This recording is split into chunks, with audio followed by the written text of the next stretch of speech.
Let's talk all about AI in business. It's hosted by Brent Muller.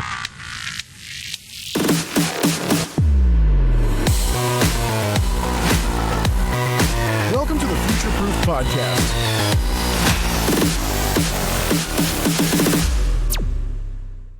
Hi, and welcome to Future Proof, the podcast where we're decoding how founders, leaders, execs are working smarter using AI, data, and automation and infrastructure. As we'll get to today. So if you're looking to future-proof your business, you're definitely in the right place. And real quick, before we jump into today's episode, for everybody that wants to know what we do here, we are an AI solutions company. We build micro solutions for founders, execs, and different department heads to allow them to work much more efficiently. If you're looking to just find out more about that, in the show notes of all our episodes, there's a 30-minute calendar link. No pitch. We're just seeing if we can help. Anyway, let's jump into today's episode. I am joined today by Joshua Holmes from Lightspeed Hosting. Joshua, thanks for joining and spend some time with us. Appreciate it. I appreciate you having me. Yeah, absolutely. So let's jump right in, right? As we always, let's dive in to your background, kind of what I call the leader's journey leading up to Lightspeed. Yeah, so I started in the 90s. I was fortunate to grow up in a household with a father who had went back to college after 32 years at Ford. Wow. And just wanted to be in computers like he had always wanted to. Never felt confident quitting a job. Back in the day, you had pension, you had HMO, like you were set. He started in the 50s, right? And so couldn't quit, but always loved computers. And so when he retired, it was game on. He started an MSP shop from our house called PCs by Sherlock, which is a play on our last name, Holmes. And I just fell in love with it. I remember saying, I can't believe people pay you to do this. I would do this just for fun. And that's truly how we got started. And he'd take me along to all the different jobs, and I just fell in love with it. But the internet really boomed. Anyone old enough to remember the .com boom, this is when JavaScript first came out. I remember being in high school doing book reports on JavaScript. People have fiction books, and I'm doing reports on computer languages because it was just so much more fascinating. And so I came from a small farm town, and so no one knew any of this stuff. And so I had the fortune of having a father who told everyone under the planet that, hey, my son can do that for you. My son can do that for you. I love it. I just grew up doing this stuff. I wound up going to in high school. I did college courses and got a 2-year degree before I got out of high school, and then went to go do another degree after that, and basically tested out in most of my programming classes and kind of entered the field in the early 2000s. Mainly at the time, it was mainly really just programming. I wasn't on the infrastructure side yet, and it was almost all e-commerce companies. I did not want to get stuck in a factory or in a cube somewhere. And logistics and e-commerce were the two industries that were doing a lot of fun things, and it was always changing, which was appealing to me. I know for some people that's nauseating, but I like the constant change. Yeah. And so I kind of rode that wave until about 2010, and I quit my full-time job and started my own firm called Ethode. And we were doing both. So now we're doing the implementation side on the code, but we're also managing all this infrastructure for everybody. And so we got to a point where two things happened. First of all, the infrastructure management piece of the business was getting so big that it made sense to really move it into its own company. But more importantly, it was the one part of our business that wasn't always project-based. Yeah. And so I said, this is where we should be really spending our efforts, not on the project management and code management side of the house. We really should be focusing on infrastructure. And so this was when everyone was moving out of colo and into the cloud. Before AWS, we were moving people into cloud providers that don't even exist anymore. They've either been bought or they shut down. And so we had a huge wave of managing. I remember a bunch of them. So yeah, totally get it. It was the Wild Wild West, and a lot of them were super unstable. And back in the day, it was cheap. It was really cost effective. And I'm sure we'll talk about that today, but it's not so much now sometimes. But it was back in the day. And so what wound up happening was about 2015 or so, we had just reached a point where we're we should just build our own data center now. So we've gotten to the point where that side of the business really needs to own its own physical location now too. So the building I'm in right now is actually our headquarters. Nice. And we opened this in 2016, and the timing was somewhat serendipitous. So our county had just spent $12 million on a fiber network, and they needed a use case to say why we spent all this money as a county. And here comes the best use case ever for their. Heck yeah, it is. And so And so we're the second largest fiber carrier in the county now, and we're actually in the process of trying to buy the network and sprawl out to some other counties. And so we really we enjoyed the side of the house. It's a lot of fun. It's a lot of solving of problems. Sometimes really late nights. Sometimes things break and there goes your weekend. But it's a lot of fun, and you're not always looking for the next project now, right? You're always kind of just trying to maintain what you got and slowly add to it while you're really taking care of people, because that's really in the service business. That's the name of the game, is really good uptime and really good service. And if you can do those two things, you can't fail. I mean, you just can't fail in the service world if you take care of people and do it well. When I I see agree. companies go out of business, I just think they weren't taking care of people or they Yep. weren't doing the thing well. One of the two. Yeah. I agree. Right. Yeah. And tons of us you're either in the product or the service business, right? So Yep. yeah, absolutely. So all right. So talk to us about Lightspeed, about kind of the evolution. I mean, you kind of touched on it, but now you got a lot of different ways you can go, right? Especially with the changing landscape. So talk to us about kind of what you're seeing and the changing of the industry. Yeah, well, so some of that we dabbled on a little bit. The cloud, huge. I mean, just a huge game changer. And of course, in the early 2000s, it was just here's a VPS, here's a private virtual server. Like Right. that was cloud back in the day, And I remember, so we were an early adopter of Cumulus, which was a white box switching platform, an operating system. Yep. Out of California. Now they've since been bought by Mellanox, which was then bought by NVIDIA. So now it's an NVIDIA product. Mhm. But we were an early adopter, and because of that, and being one of the only East Coast companies, we got invited to their advisory board every year. So we got to come out and kind of see, in the venture capital world, like where are they throwing dollars? And I remember sitting in a room with Peter Levin from Anderson's, Andreessen, there we go, Andreessen and Right. Horowitz. Yep. And he said everyone is getting all excited for OpenStack. If you remember OpenStack, Yeah. everyone's getting excited for OpenStack and VMs and internalized virtualization. He's like, but I'm already telling you, that's going to be out and out, and containers will be in by the time people get ready to do OpenStack. And he wasn't wrong. You started to see like different projects like DigitalOcean take off, and now you're seeing Kubernetes take off. All these sort of things. So there's definitely been this evolution from permanent infrastructure if you're going to be virtual. So that's still, you're going to see a lot of VMs, but you're seeing the microservices take off into the container world. And the containers it's a vastly cheaper proposition to containerize workloads often than it is to virtualize them on something like AWS. But it depends on what you're looking to do. So that's one shift that we've seen a lot of. And the other one was super predictable from the onset, right? Which is like once everything's in the cloud, and once Amazon has you by the kahunas, right? Yeah. The pricing, where are you going to go, right? Because we're Amazon. And so the industry follows them. Like if they're going to be at certain price levels, a lot of the competitors are, because they want to make sure and monetize on that. Microsoft's the same Azure. So we're seeing a lot of shift right now away from full cloud to how can we do some of this hybrid, right? Not all assets should have to live in the cloud. And I'll give you a great example. So like here in our data center, our number one service is virtualization, has been since day one, because we were hosting websites for our customers, right? Right. So we're using virtual servers for this. So like we have clients now that use our data center for things like virtual desktop. And this is what I think is a huge shift in what's happening in the market, which is everyone's getting high speed fiber. The uptime is vastly more reliable. Your up and down is symmetrical now. So now you have good upload. And so you're seeing a lot of offices migrate away from having all the power at their desktop, and instead you're having virtual desktops in the cloud somewhere. So all the real processing power is remote because you have a remote workforce. And COVID really lit this on fire, right? So people who weren't remote and had to go remote, they had to figure out how to do all this on the fly. And it was great for us because we have been preaching it for years. And so you might have a thin client or a laptop with an application, but everything lives in the cloud. So one of my best hybrid examples, we have an architecture firm here in Akron. And so they were fully cloud, and their contract was up with the vendor over in Buffalo. So they're going out of state for this, and it was slow over a point-to-point connection from Spectrum, which was also slow. Yeah. And because we have enough fiber in the area, they have a direct fiber connection to our data center now. And so everything lives here. But for all the data backup, right, rather than like I could put them in my cloud and do data backup in the cloud, it's just cost prohibitive in my opinion. So we wound up setting up Synology boxes. They have one here and one remote, and everything backs up to Synology, and then Synology replicates that to another Synology offsite.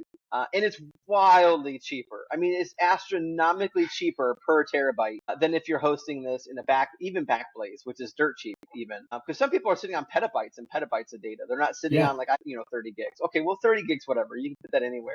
Right. But like people who have real data needs, you're really getting to a point where you have to have more customized hybrid solutions. And those are what we're trying to see, or starting to see the industry move a lot to. So most of my phone calls I'm having are with people saying like, we were all in the cloud. Now we have to do like some in colo because the cost is just too prohibitive.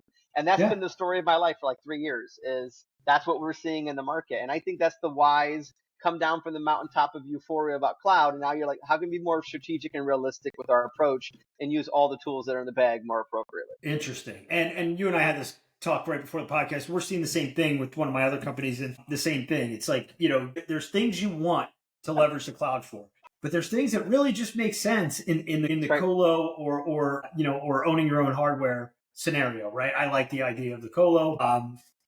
And it makes a lot of sense. So the fact that people are starting to wake up to this hybrid model, one, it's great for your business, but to me, it's just smart business, right? And I think you're going to see it more and more, especially, and this is what I wanted to ask you, is as the proliferation of AI comes into place, and you hear about the amount of compute, right, and storage that we're going to need. They're building data centers everywhere, right? I have a few folks that are, they're in that business, and they're like, we've never been busier in our life. And so this is all the stuff that's happening that other people don't see. Do you think that people are going to get squeezed out by the big players in those, and they're going to have to go hybrid even if they weren't planning on it? I mean, I think it makes sense already, but I can see that coming down the road where they start to get squeezed out. Well, I'll tell you, there's two things I'll touch on that subject, because I think there's some really interesting undercurrents happening that unless you're in it, you're just not going to see it, right? Until it's public news. One of those things is I think the industry is overbuilding. And what's going to happen, I'll give you a great example. This is really a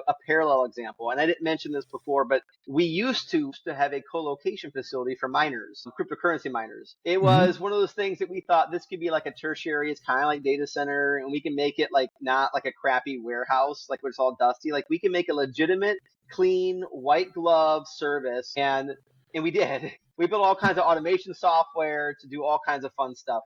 Right. The problem is that the clientele is not great. Yes. And yeah, so I lovingly, right? Yeah. Yes, I lovingly, and this is for all my crypto friends who might watch this, I'm so sorry, but like maybe I'm not talking about you, but the phrase I like to use is they're all kind of degenerate gamblers. Yes. And so like most of it is like we would get clients that call up and say, hey, I just mortgaged my house to buy GPUs to mine Ethereum. Like that's the customers that would want to colo stuff.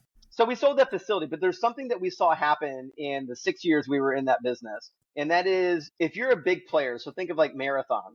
And for those that don't know, not Marathon, the oil company, there's actually a company called Marathon that does mining, and they're enormous. They're a great example. When they got started, they would house stuff at facilities like ours. But their goal was not to use third-party providers. They don't want our overhead. Their goal was to get big enough to build their own facilities. And then all those contracts they're going to tear up, even if they're not over. These companies are going to tear them up, and they're going to make you go to court to enforce them, right? They know you're not going to fight them because they're mostly small providers like we were. We're like 16 megawatt, right? Like these guys are building 200, 500 megawatt facilities, and guys like me with 16 megawatts, I'm not going to spend $1 million in court, right? I'm just going to call my wait list and be like, hey, these guys reneged. I got more free space. You want to, bring your gear in, and I'll refill that space. Swap them in and out, right? That's happening in AI right now. So if you see the news on AI right now, that these hyperscale data centers, you get players like Microsoft that are canceling leases left and right.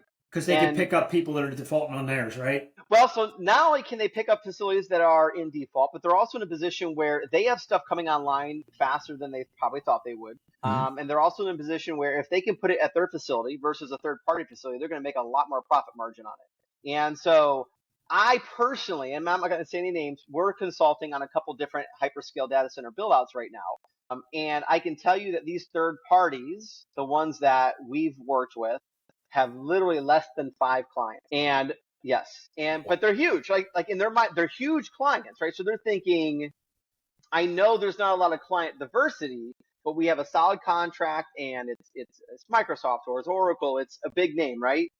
But the problem is these companies have floors and floors of lawyers to make sure the contracts have outs for them. And so there are Absolutely. third party providers right now that have spent massive amounts of venture capital money or their own to build some of these facilities, and they don't have their anchor tenants anymore. And I was talking to my wife about this. Like, imagine if I was going to build a new mall. Like, malls are on the outs now, I get it. But like, Right. say Right. I'm going to build a new mall, and all of a sudden Macy's and J.C. Penney's decide they're not going to anchor your mall. You're Right. screwed. Like, without You an are. anchor tenant. And so that's happening in the AI space right now, is we are seeing these big anchor tenants get into a rush to build their own facilities and stop using these third parties. So I think there's going to be a massive reckoning. And this happened in the AI space. Compute North, they're out of business now. Core Scientific filed bankruptcy. They were one of the biggest in the United States. And the list goes on, right? Yeah. And then what happens is these big players come in and they buy these assets out of bankruptcy for pennies on the dollar. So I Right. think we're going to see that happen, especially for the organizations that we consult with. I hope that's not the outcome that they experience, but truly, truly, truly, I think that we are, from a third party standpoint, we're seeing too much money allocated to these hyperscale data centers that are going to be empty. They're Yep. just going to be empty. And that scares me. The other trend is this. In the crypto, and I understand they're not like completely parallel industries, Right. but the problems they're solving are, right? Mainly Right. power. Um, the problem that we're running into is that gear is transforming so quickly, you can't plan for it. So even in the space I was in on the crypto side, you get an entire facility ready to host 5, 6, 10 megawatts worth of miners. And within a 4-year span, if you're lucky, within a 4-year span, those boxes are completely different. How much power they use, what size, what shape, everything. So now you're retooling your facility for something brand new. And I promise you, no one has that built into their budget forecasts. Right. Or No one. or in their model. Right. Absolutely. That's right. So their performance does not include re-gearing everything every 3-4 years. Right. And so what winds up happening is you have these facilities that can no longer host all the new stuff. And so they can't get new clients when gear turns over.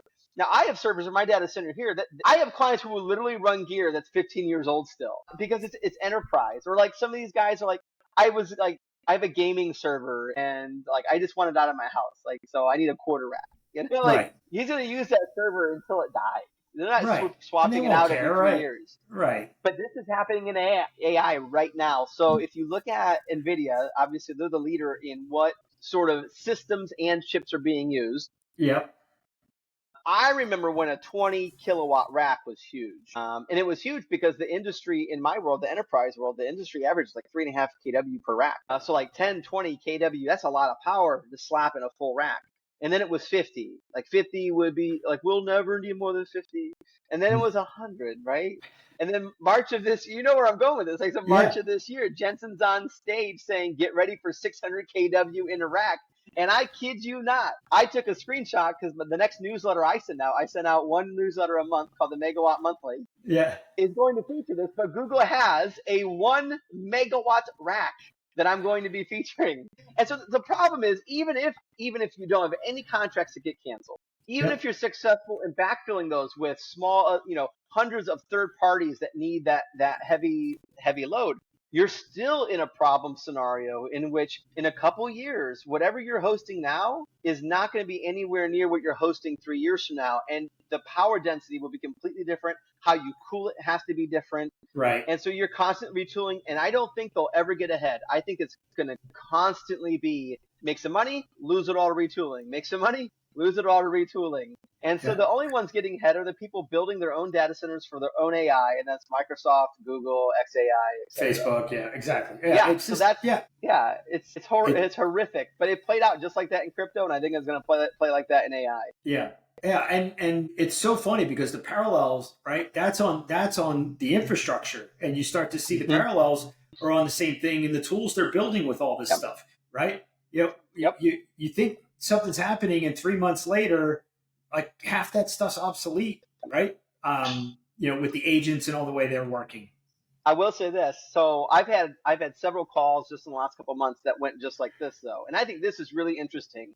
And I should mention this. We are really heavy small business and small enterprise. Like that's my bread and butter. I don't go after banks, like big banks. I don't go after big hospitals. I'm building data centers on the edge in markets that no one wants to be in, serving customers that no one wants. I like that market. They're more fun to talk to and work with every day. They have problems they want you to help solve. No one in the world's offering quarter racks half the time. So like, it's not like they're going to, price match you every year when the contract renews. Right. Like right. This is a long-term customer base. I'd much rather have that than the flashy, big, I need 400 rack customer. I agree That's not my customer. So it's a slower build-up, but I think it's a more enjoyable build-up and a more sustainable build-up. But the calls I've been getting have been this. Hey, I got a GPU server I want to put there. And my first thought is, don't say crypto. Please don't say crypto. But what they're all saying is, we want to run our own AI for our company because now that we're paying the subscription costs to something like ChatGPT, etc., right. we can just colo a 4U server with some GPUs. And for the same price that we're going to pay for one user's monthly cost of ChatGPT, we can just colo a server and buy the hardware and hobble together our own AI server. And it's going to save us a ton of money. And they're not wrong. They are 100% correct. You can get a server for a couple $1,000s. And you have a one-time cost, and you're going to spend, like we charge $299 a month for a quarter rack, and you can fit all kinds of stuff in a quarter rack. And is it $250 a month for some of the ChatGPT subscriptions? $200 for the Pro. Yeah, so like the costs scale really quickly versus just doing it yourself. And so we're seeing a lot of people who are like, I can't live without AI. I recognize the value to our organization now. But how do I scale our AI usage in a way where it's not going to murder our budgets? Yep. And so that's the kind of stuff I'm seeing now, which is really interesting. And the nice thing is a lot of them are very technical. Like when they call you, these guys are not simpletons. Like they know the stuff inside and out, and they're trying to figure out how they can work the system. So you also get to ask, like, because I'm the guy who runs the data center, I don't always get all my hands as dirty as they do. And so I can ask them questions. So I have this long list of people that, like, if I need an answer question about some obscure thing that's happened, I know who to call, which is kind of fun. Fantastic. Right. I mean, that's, again, it goes back to, you take care of people, you serve your clients, and a lot of good stuff happens. No doubt about it. So last question around the industry. Where do you, like, if you look down the next 1 to 2 years, right? We can't, like you said, things are changing so fast. You can't look very much past that. What do you see? Yeah. Well, this is not meant to be a depressing answer. No, that's okay. So, I mean, so I'm 40. I'll be 41 here in a month. So I've, hopefully I've got 15, 20 years ahead of me in this industry. I enjoy this very much. But I know people who started in their 20s and 30s, and they started in the 90s, and they're getting geared up for retirement. The trend that I'm seeing is that you have this huge, corporate level, top level senior developer, senior engineer, senior everything, and they're all retiring. And there is very little people ready to take on that load. And so what corporations are doing is they're looking for third-party managed service providers to start taking stuff over. They no longer want to manage stuff in-house if they can help it. And a lot of these companies are like, hey, we've had Michael here running IT for 30 years. We're never going to find another Michael. We're probably going to hire 2 or 3, 4 people to take over the workload this guy's been doing for us for forever. And that's if you're able to find them. This is where, for me, it's sad at least, because when I first got into it, it doesn't matter where you were. If you were at the entry level, middle level, there was always work available. Right now, there's nothing. Every single day, I have someone else call me who's looking for an entry level job somewhere in programming or infrastructure system admin, and there's just not anything. And that's accelerating with AI. AI is crushing the entry level job market for those coming out with comp sci degrees. And then you couple AI with the fact that offshoring has kind of had a resurgence. So again, we're old enough to remember the first phase of offshoring, right? And like a lot of the code was garbage. It was cheap, right? But it was garbage. And you're spending more to rework it than you saved in money by offshoring. So a lot of stuff came back. But what slowly happened is these countries realized that they could bring in a lot of revenue if they retool their universities to teach the right classes and actually have professionals come out of university ready for these sort of jobs if we offshored. And so you started to see in the late 2000s and 20-teens, this shift back to offshoring happen all over again. Except you're not offshoring it to people who don't know what they're doing. They actually do it really well. And so the product is really well received. And so you're starting to see a lot of those entry level jobs, again, they're being offshored. So if AI and offshore is not doing there's a pool of jobs available for entry level. It's nothing. Well, so You can probably already imagine where this is going, though. So if you have no one coming up into the funnel, who's eventually going to take over the top, the senior level of that funnel? Yeah. People not ready. Yeah. So we've created a crisis for ourselves in which we have people retiring and we're not going to be able to backfill those jobs because the people down here never got the industry experience and worked their way up to this level. This is interesting. I've done this for 20 years, and this is the first time that I've seen this type of massive shift in the job market. And in fact, I had a call yesterday and this morning with a staffing company that we've known for years. They're just a local company, and they really only do IT staffing, have for 20 years. And he goes, Josh, I've never seen anything like this in my life. He's like, there are companies that I knew if I had open resumes looking for work, I could call up any one of these 10 companies, and they're always hiring. He's like, nobody is hiring right now.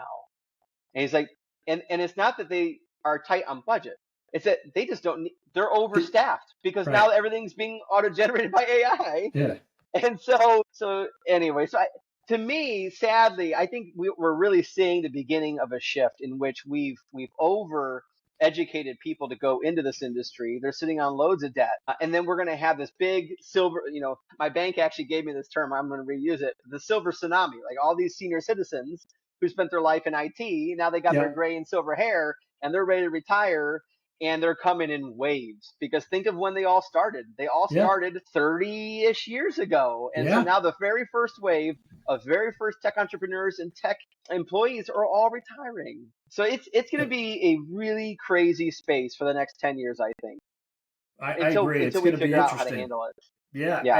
And different industries are going to handle it differently. Like, if you're an you think about entry level in the legal field, you're the same problem, right? AI can do a lot of that research. And so it's going to be really interesting, Joshua, about how we handle that and how we retool the workforce to do the right thing here. So we've always been good at it. It's just hard. This one's harder to see, I think, in my view. Let me ask you the last question. I know we're getting close to our time, but I always ask this. If you could fix one thing in your own business with AI, what would that be? I have the perfect thing, and I'm never going to build it. If someone builds this, you call me immediately, and I'm going to hand you money. Like it's that simple. I want a virtual a PM. I want a project manager. I want to go into a system and be like, these are all the crap that has to get done. And actually, it's one thing that has something like Trello and like it sends you an email and like whatever, like no one looks at it. Or you get a text message and you forget about it. Yeah. Like I want an actual AI bot that behaves like a human, that knows who's responsible for what task, when it has to get done, who's the client, who they should be contacting to, and replace the need to have the human in between always being the task manager, right? The one who's on your case. Did you get that done? Did you talk to so-and-so? And the truth is no one wants to talk to that guy anyways. No one wants to have so-and-so come to their cube and be like, did you? Why didn't you? What happened? That was due. So that's a position that I think would be ripe for AI. And I think could be something that with the technology we have even right now, someone could build a solution to solve that position in a company. And to be fair, I don't even think people doing that position want to be doing it. Like, I don't know. I agree. They'd rather have, and you know what's funny, Joshua? You know what we call them digital coworkers. You want that person that has AI next to him doing that, so his job or her job is so much more enjoyable because the tedious tasks are what really bog people down. That's right. I mean, imagine this. Like we use Slack internally. Imagine you actually have this AI assistant. And it knows today I was supposed to have something done. Hey, Josh, hope you're having a great day. Did you remember to get such and such, this thing that you said? Oh, no, type back. No, I forgot to do that. You know what? Let me contact them and let you know that this is running late. Maybe you'll have it by tomorrow. Oh, and by the way, I see that so-and-so has some free time today. Want me to see if they can do it for you? Like, this is an interactive system that feels like you're just talking to another human in your company. But like if you had a system like that could just interact on Slack or Teams or whatever it is that you're using, it would be so fluid and worth the money to have a system that's right. Because like we're fallible, like we are, but that 100%, the ones and zeros will always know, right? Exactly. I love it. Joshua, thank you for all of your insights. But we're going to have all the links to your company, both of your companies, right? Both Ethode and Lighthouse, or Lightspeed. Can you please tell everybody how to get in touch with you? Because I'm telling you that there are people going to watch this podcast and go, I need the hybrid model. I told you, I'm going to need the hybrid model. So, yeah. Yeah. Well, if you like me and you like to talk, you can call our 888 number, 888-929. My email is joshua@lightspeedhosting.com. I'm also on LinkedIn and I'm super active. If you find me on LinkedIn, and someone already took the handle I wanted, so I had to, I'm from Ohio, right? The Ohio State. So I am the Joshua Holmes. I love it. And Good for so, you. but yeah, hit me up. I'm not shy, and I love to have conversations. I love to travel and meet with clients. But more Yeah. importantly, the thing I love the most is when they say, we have this problem, help us solve it. Because to me, that's an exhilarating process to feel like you've added value to someone's business. And sometimes that's them saving money, taking a pain away that they've had for a long time, solving a problem that they haven't been able to solve internally. Like, those are really fun meetings for me to have. And I should mention, we don't charge all of our initial consultations. We don't charge for. We make most of our money on services. So it doesn't matter if it's cloud or internet or you name it, phone. We make all of our money on services. So we usually come into scenarios where someone says, we got a ton of issues. I just want to barf all these issues on you guys. And we put together full-blown proposals at no cost. Here's how I'd fix this. Here's how I'm going to fix that. And because we know a huge percentage of those people are going to want buying some of those services from us. Absolutely. So we don't even charge for any of that stuff. So free IT planning from us. I love it. I love it. I love it. Well, I told you we'll be one of the ones talking to you. So I thank you so much for sharing your insights. I agree with you on so much of kind of where you see things are going. This is the whole point, guys, of the podcast, is having authorities and people on the ground like Joshua giving you insights on how you can take advantage of these trends is exactly why we started and we hold the podcast, because we want our founders, leaders, and execs to be able to navigate these waters, because as Joshua pointed out, things are changing faster than we can all keep up. So this is where I think we band together and we help each other. And that's the whole point and the emphasis of why we started this. So thank you for listening. Thank you, Joshua, for sharing. And until our next episode, guys, we will see you on the next one. Sorry. Bye. If you're ready to embrace change and lead with innovation, be sure to subscribe and never miss an episode. Thanks for tuning in to the Future Proof Podcast.